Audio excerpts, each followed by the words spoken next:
ಚಿಂತನ ಮೋಹನ್ ವೆರ್ಣೇಕರ್ ಅವರಿಂದ. ಅಚ್ಚುಕಟ್ಟುತನ ಎನ್ನುವುದು ಒಂದು ಅಭ್ಯಾಸ ಮಾತ್ರವಲ್ಲ, ಅದು ನಮ್ಮ ವ್ಯಕ್ತಿತ್ವದ ಹೆಗ್ಗುರುತೂ ಹೌದು. ನಾವು ಮಾಡುವ ಪ್ರತಿಯೊಂದು ಕೆಲಸದಲ್ಲೂ ಮನಸ್ಸು, ಶ್ರದ್ಧೆ, ತನ್ಮಯತೆ, ಪ್ರಾಮಾಣಿಕತೆ ಮತ್ತು ಅಚ್ಚುಕಟ್ಟುತನವಿದ್ದರೆ ಉತ್ತಮ ಫಲಿತಾಂಶ ಶತಸಿದ್ಧ.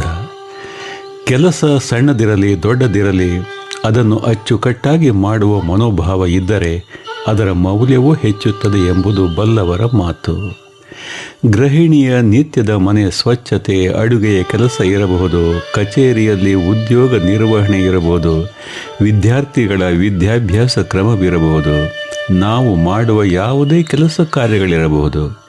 ಒಪ್ಪಿಕೊಂಡಿದ್ದನ್ನು ಮಾಡಿ ಮುಗಿಸುವುದು, ಕೊಟ್ಟ ಮಾತನ್ನು ಉಳಿಸಿಕೊಳ್ಳುವುದು, ಯಾವುದೇ ಖುಷಿ ನೀಡುವ ಉತ್ತಮ ಹವ್ಯಾಸ ಇರಬಹುದು. ಹೀಗೆ ಯಾವುದೇ ಕೆಲಸ ಇರಲಿ, ಅಲ್ಲಿ ಅಚ್ಚುಕಟ್ಟುತನ ಹೊಂದಿದ್ದರೆ ಅದೇ ನಮ್ಮ ವ್ಯಕ್ತಿತ್ವಕ್ಕೊಂದು ಮೆರುಗು ನೀಡುತ್ತದೆ.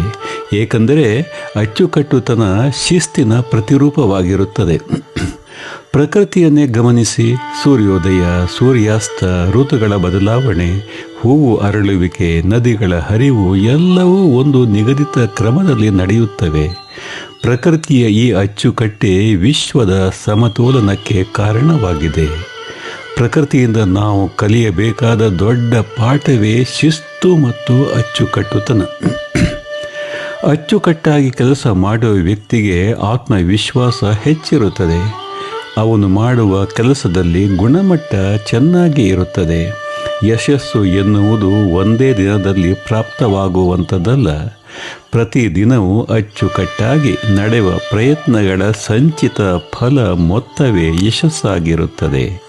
ಸ್ವಾಮಿ ವಿವೇಕಾನಂದರು ಒಂದು ಕೆಲಸವನ್ನು ಕೈಗೆತ್ತಿಕೊಂಡರೆ ಅದನ್ನೇ ನಿಮ್ಮ ಜೀವನವನ್ನಾಗಿ ಮಾಡಿಕೊಳ್ಳಿ ಎಂದು ಬಹಳ ಸೊಗಸಾಗಿ ಹೇಳಿದ್ದಾರೆ.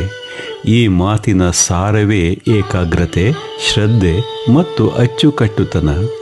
ಇವುಗಳೊಂದಿಗೆ ಮಾಡಿದ ಕೆಲಸವೇ ಶ್ರೇಷ್ಠತೆಯನ್ನು ತಲುಪುತ್ತದೆ. ಆದ್ದರಿಂದ ಯಾವುದೇ ಕೆಲಸವನ್ನು ಕೇವಲ ಮುಗಿಸುವುದಕ್ಕಾಗಿ ಮಾಡಬಾರದು. ಅದನ್ನು ಅತ್ಯುತ್ತಮವಾಗಿ, ಅಚ್ಚುಕಟ್ಟಾಗಿ, ಪ್ರಾಮಾಣಿಕವಾಗಿ ಮಾಡುವ ಅಭ್ಯಾಸ ಬೆಳೆಸಿಕೊಂಡಾಗಲೇ ದೀರ್ಘಕಾಲದ ಯಶಸ್ಸು ಮತ್ತು ವ್ಯಕ್ತಿತ್ವಕ್ಕೆ ಒಂದು ಶೋಭೆ ಲಭಿಸುತ್ತದೆ. ಆದ್ದರಿಂದ ಈ ಅಚ್ಚುಕಟ್ಟು ಸ್ವಭಾವ ಸದಾ ನಮ್ಮದಾಗಿರುವಂತೆ ಜಾಗ್ರತೆ ವಹಿಸೋಣ.